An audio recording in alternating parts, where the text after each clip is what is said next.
యువతలో ఈ రోజుల్లో గుండె జబ్బులు ఎందుకు ఎక్కువగా వస్తున్నాయనే విషయాన్ని ఒకసారి క్విక్గా చూద్దాం. ఒకటేంటంటే ఇంతకు ముందు కన్నా ఇప్పుడు యువతలో అపోబి లెవెల్స్ అనేవి ఎక్కువైనాయి బ్లడ్‌లో. ఇది అపోబి లెవెల్స్ అంటే కొలెస్ట్రాల్ పర్సెంటేజ్ కాకుండా కొలెస్ట్రాల్ పార్టికల్ నంబర్‌ని చూపిస్తది. అందుకని ఎల్‌డిఎల్ నార్మల్ ఉన్నా కూడా అపోబి ఎక్కువ ఉంటే వాళ్ళకి గుండె జబ్బులు వచ్చే అవకాశం ఎక్కువ ఉంటుంది. ఈ రోజు యువతలో అపోబి ఎక్కువగా ఉంటుంది. నెంబర్ 2 ఏంటంటే ఇన్సులిన్ రెసిస్టెన్స్ అనేది తక్కువ ఏజ్‌లోనే స్టార్ట్ అయిపోతుంది. మనకు ఎందువల్ల వస్తుంది అనంటే high sugar intake, refined carbohydrates తీసుకోవటం, లేట్ నైట్ తినటం వల్ల, సెడెంటరీ లైఫ్ స్టైల్ వలన, దీని వలన ఇన్సులిన్ రెసిస్టెన్స్ ఎక్కువ అవుతుంది. ఇంకా షుగర్ రాకముందే వీళ్ళకి ఇన్సులిన్ రెసిస్టెన్స్ వల్ల హార్ట్ ప్రాబ్లమ్స్ వచ్చే అవకాశం పెరుగుతుంది.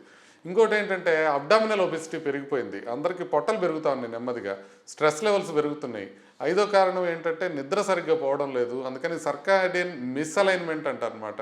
అంటే నైట్ టైం ఫోన్ చూస్తా కూర్చోవడం, తెల్లారుజామున నిద్రపోవడం ఇలాంటివి ఎక్కువ అవుతున్నాయి. ఎక్స్‌ట్రీమ్ వర్కౌట్స్ ఉంటున్నాయి. బేస్ లైన్ కార్డియాక్ స్క్రీనింగ్ లేకుండా, అస్సలు కార్డియాక్ చెకప్ చేయించుకోకుండా వర్కౌట్స్ బాగా ఎక్కువగా చేస్తున్నారు. ఎయిర్ పొల్యూషన్ బాగా ఎక్కువైపోతుంది.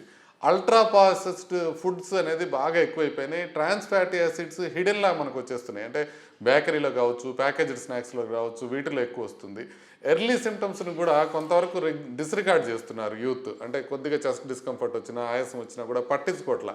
అది కాకుండా జెనెటిక్ ఫ్యామిలియల్ రిస్క్స్ ఏమవుతాయంటే పోను పోను జనరేషన్ మారే కొద్దీ ఎర్లీగా మనకి వస్తుంటాయి అన్నమాట. అంటే పెద్దవాళ్ళలో 50 ఏళ్ళకి వచ్చేది పిల్లల్లో 40 ఏళ్ళకి, ఇంకా తక్కువలో 30 ఏళ్ళకి వచ్చే అవకాశం ఉంటుంది. పోను పోను యాంటిసిపేషన్ అంటారు. జెనెటిక్ డిసీజెస్ అన్నీ ఎర్లీగా వస్తుంటాయి.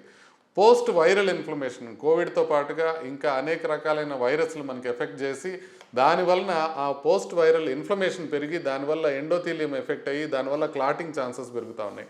ఇకపోతే అన్నిటికన్నా ముఖ్యంగా ఏంటంటే స్మోకింగ్, వేపింగ్ ఎక్కువ అవుతుంది. స్మోకింగ్ కన్నా వేపింగ్ ఎక్కువ అవుతుంది. వేపింగ్ అనేది డేంజరస్ కాదనుకుంటున్నారు పిల్లలు. కానీ వేపింగ్ అనేది కూడా డేంజరస్ అనే విషయం వాళ్ళు తెలుసుకోవాలి.